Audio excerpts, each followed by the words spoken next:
최근 주요 치킨 업체들이 가격을 줄줄이 올리면서 이 배달비까지 포함하면 치킨 한 마리에 3만 원까지 가고 있는데요. 이제 치킨을 국민 간식이라고 부르기엔 너무 부담스러워진 것 같기도 하죠. 그런데 올해 상반기 치킨 소비는 더 늘어난 걸로 나타났습니다. 이 불경기에도 여전한 성장세를 보이고 있는 모양새입니다. 한 카드사가 자사 고객의 치킨 소비 데이터를 분석한 결과 올해 상반기 치킨 매출은 지난해 상반기보다 5.2% 증가한 걸로 집계됐습니다. 지난 2019년 상반기와 비교해보면 4년 만에 31%나 늘어났습니다. 지속적인 수수료 인상에 대한 논란이 있었지만 배달 앱으로도 치킨을 많이 시켜 먹었습니다. 올해 상반기 치킨 전문점 배달 앱의 매출액이 지난 2019년에 비해서 4배 가까이나 증가했습니다. 좀 특이한 건 치킨을 많이 사 먹는 상위 10% 사람들이 전체 치킨 소비의 42%나 썼다는 겁니다. 이들은 1년에 34번 치킨을 사 먹었고 94만 원 정도를 썼습니다. 전체 평균으로 따지면 보통 1년에 치킨을 9번 사 먹고 23만 원 정도 썼습니다. 비싸졌어도 국민 간식을 끊을 순 없었던 걸로 보이는데요. 그런데 치킨 가격이 좀 더 오를 가능성도 있습니다. 닭고기 가격이 심상치 않게 오름세를 보이고 있어서입니다.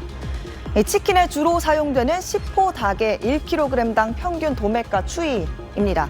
올 초부터 스멀스멀 오르더니 지난 7월엔 처음으로 이렇게 4,000원을 넘어섰습니다. 평년 대비 25%나 뛴 수준입니다.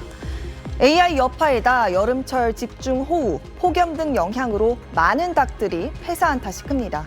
안 그래도 먹거리 물가 잡는 데 애쓰고 있는 정부는 추석을 앞두고 대책을 서두르는 모양새입니다. 농림축산식품부가 오늘 간담회를 열었습니다. 이 자리엔 치킨 업체들을 포함해서 대부분의 프랜차이즈 외식업체, 식품 제조사 등 22개 업체 대표가 참여했습니다. 정부는 업계의 원가 부담을 완화하고 규제 개선 방향을 논의하는 한편 물가 안정에 동참해 줄 것을 요청한 걸로 알려졌습니다. 최근 소비자 물가 상승률이 3%대로 오르며 물가 불안 우려가 커져 식품 외식 업체들을 불러 모아 단속에 나선 건데요. 추석 성수기를 앞두고 장바구니 물가와 서민 생활 안정 차원에서 식품 외식 업계의 동참과 협력을 요청한 겁니다. 앞서 정부의 권고로 일부 식품 회사의 경우 라면과 주요 과자의 가격을 내리기도 했지만 이 원자재 값 인상을 이유로 가격을 올린 외식업체도 적지 않아서 치킨 값은 그대로일지 장담하긴 쉽지 않습니다. 지금까지 뉴빌더 전연남이었습니다. 피자 라지 사이즈 한 판에 3만 원이 훌쩍 넘고 치킨 한 마리만 주문하려 해도 2만 원으론 모자랍니다.